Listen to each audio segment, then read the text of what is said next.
समाज से लेने की जो आदत है, अब तो सरकार से भीख मांगने की आदत लोगों की पड़ गई है। नेता आते हैं तो कागज, एक टुकड़ा तो कागज मिलते हैं उनको।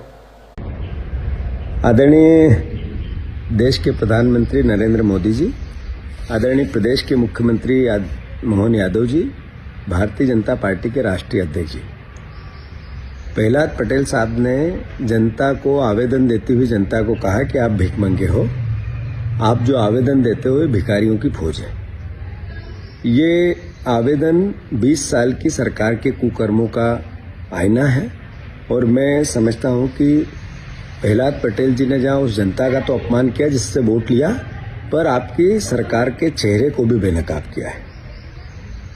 मैं प्रहलाद पटेल जी से भी आग्रह करना चाहता हूं कि जरूर जनता 3000 रुपया आपने बहनों को देने का बोला था, नहीं दिए, तो वो हम मांग करेंगे। अगर ये भीख मांगना है तो हाँ, जरूर हम भीख मांगेंगे।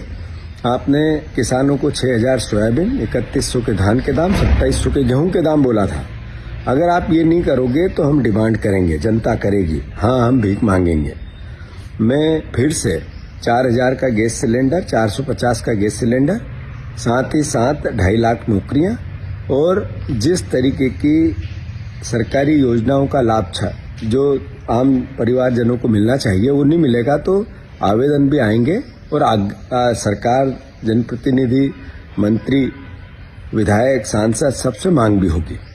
अब प्रहलाद पटेल ने ये अपमान क्यों किया, ये उनके पास विचार कैसे आया, मैं प्रदेश की जनता से भी आग्रह करना चाहता हूं। आपने वोट मुद्दों पे तो दिए नहीं।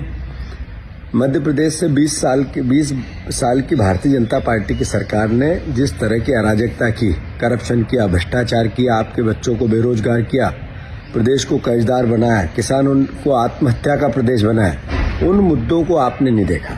आपने पोलराइजेशन देखा, आपने नफरत और घृणा पर वोट दे दिए। उसका नतीजा इनका अहंकार इतना सर चढ़ के बोला कि उससे ये विचार इनके निकल के आए। एक तरफा जीत हमेशा इसी तरह के विचार निकाल के लाती है। रावण की ताकत भी ऐसी थी, तभी तो उन्होंने सीता का हरण किया था। मोदी जी ने अभी बीजेपी के जनप्रतिनिधियों का, खासकर सांसद, मंत्री, विधायक, इनका प्रशिक्षण दिया और कहा कि अहंकार करोगे तो जनता जितनी जल्दी सर पे चढ़ाती है उतनी जल्दी उतारती है। तो मैं समझता हूं कि ये अहंकारी है।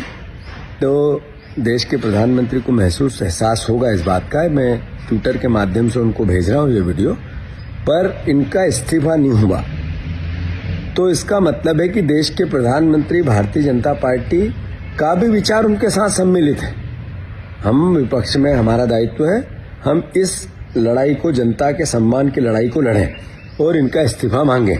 अगर भारतीय जनता पार्टी लेती है तो मैं समझता हूं कि वो प्रहलाद पटेल का अपना विचार होगा, और अगर नहीं लेती है तो पूरी भारतीय जनता पार्टी का विचार भी प्रहलाद पटेल के विचार के साथ मिला हुआ होगा। किसान भाइयों, अब अपमानित ज्यादा महसूस, इतना अपमान सहन करोगे तो किसान के बेटों का दम घुट जाएगा। ऐसे ही गरीबों, ऐसे ही महिलाएं, ऐसे ही हमारे मध्य प्रदेश की आम जनता, ये करप्शन का पर्याय प्रदेश बनाने वाले लोगों को के सामने अब उठ खड़ा होने का समय है।